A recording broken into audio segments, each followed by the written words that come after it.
Hello everyone, and we have quite the eventful day today. For one, we might break 200,000 subscribers, so Yes. if you haven't already, make sure to subscribe. Do it, please. Because we'll be live streaming whenever it happens.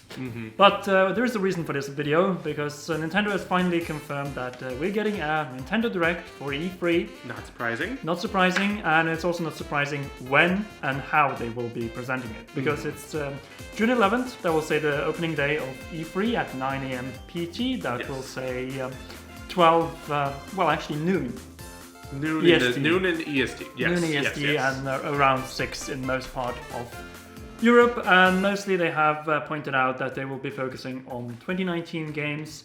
And, it's kind of understandable because we have many games coming They out. always focus on the games that are coming out this year, but that isn't to say that they're not going to talk about future games, because they always do that. Like, I remember E3 2017, first game they talked about, Kirby Star Allies, and they said 2018 at the end. So, same with Daemon X Machina, which they opened the show with last year. Then again, 2017 was kind of different from the other years, with Metroid Prime 4 being announced, but that was just one specific example. But definitely some spring 2020 games could be expected in this presentation. Of course, yes. And if any game gets delayed, we'll find out then and there. Which I hope not. But mostly, we believe that this Direct will focus on Super Mario Maker 2, since the game will still be around 2 weeks away. I hope they don't focus too much on that, because like you said, it's only going to be like 2 or 3 weeks away from that point. Yeah. But it will be the first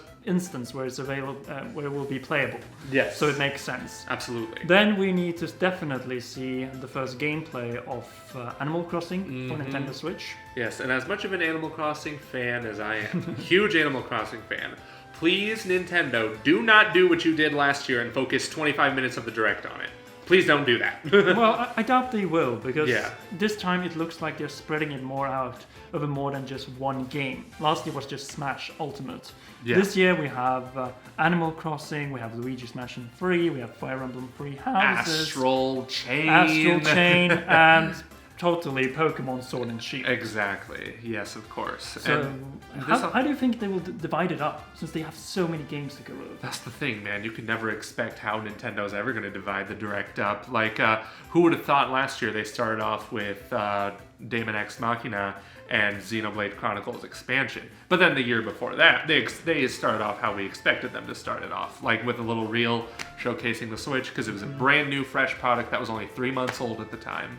So this time, I have a feeling they might even start it off with something, with a new announcement that's not like a big, huge Jumbotron like type announcement. Something that's like, the same as Daemon X Machina. Let's just hope it comes out sooner than when Daemon X Machina was announced to release. But that's the thing, man. We'll never know until we see it happen. Maybe they'll start off with what Retro Studios has been working on.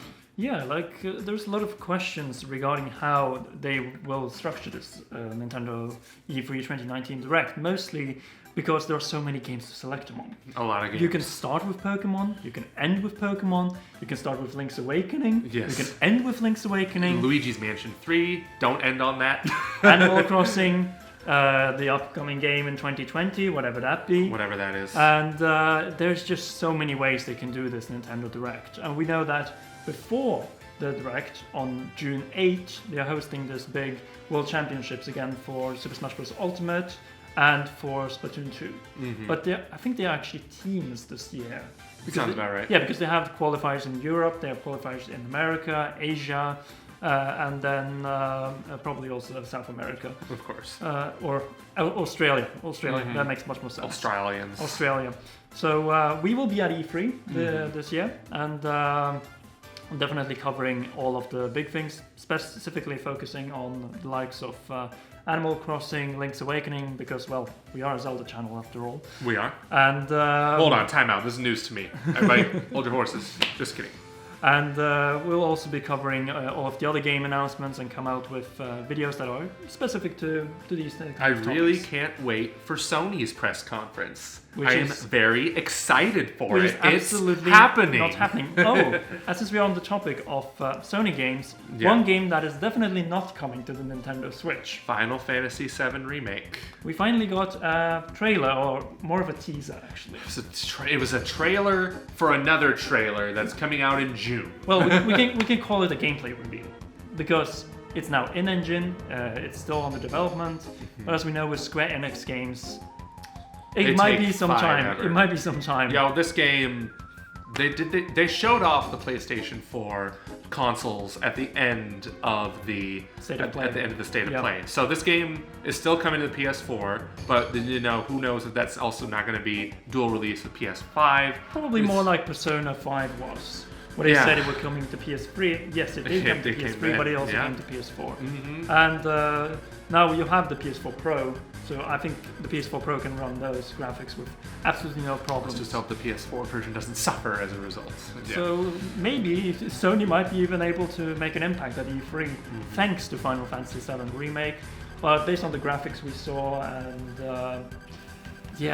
I mean, do you think they could ever port this? The game runs on Unreal Engine 4. Yeah. Switch is able to run games with Unreal Engine 4.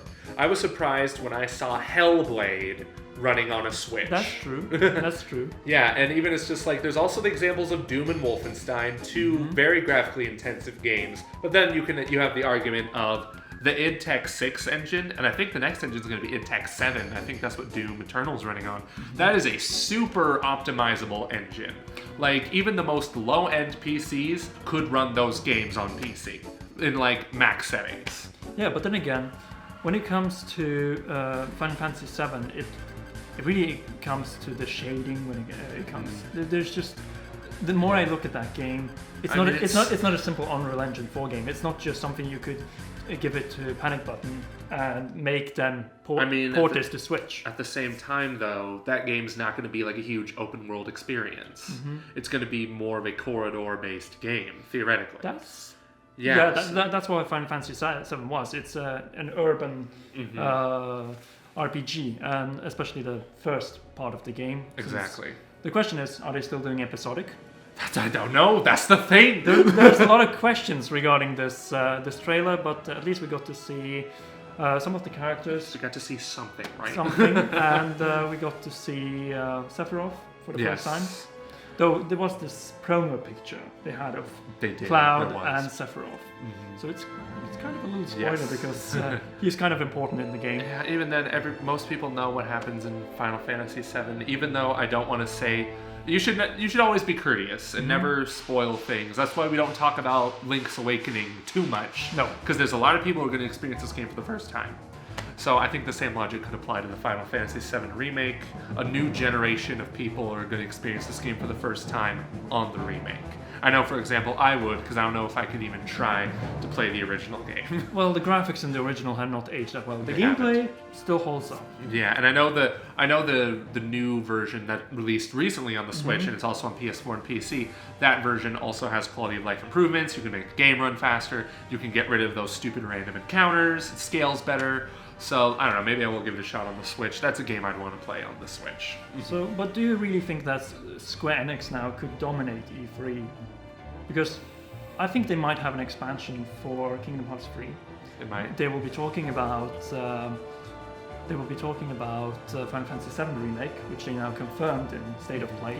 Yes. And they might have also some other Final Fantasy news where it comes to 15 or another 15 online expansion, more 15 news, 15. It's their version of Skyrim. They're going to release 15 on everything. So I think Square Enix could make a solid presence, in particular since they don't have to say anything for a Sony conference. They don't. They really don't. They can make their own. Remember their conference last year? Their video presentation last year? So bad. It was not good at all. It was not good. Nope. It was not good at all. But we got the glimpse of the game of the year 2018. The Quiet Man. That's true. But when it comes to Nintendo, what are you looking forward to the most? The Direct we will naturally be live streaming it, and then get videos up as quickly as possible following it, and then have in the coming days and weeks topical videos covering absolutely everything you want to know about the Switch in late 2019 and even first half of 2020. But as I've already stated, we are very close to 200,000 subscribers, guys. We're probably already there by now. Who knows? Well, not exactly, because this is going very soon. But there is a video coming up tomorrow that will probably be celebrating that we already are 200,000 subscribers beside the live stream. So make sure to like this video, subscribe, so that maybe you will be the 200,000 subscriber on the channel. And the 200,000 subscriber gets, what do they get? I don't know what they get. They get the satisfaction of being the 200,000 subscriber. Maybe something from E3. Maybe from something. E3. Patreon. Thank you so much to our Patreon supporters, including royal producers Kenyatta Ali and Bradley Carriage. Patreon.com/CommonRealm if you're interested in supporting us. And what you were saying? And we will see you after surpassing 200,000 subscribers.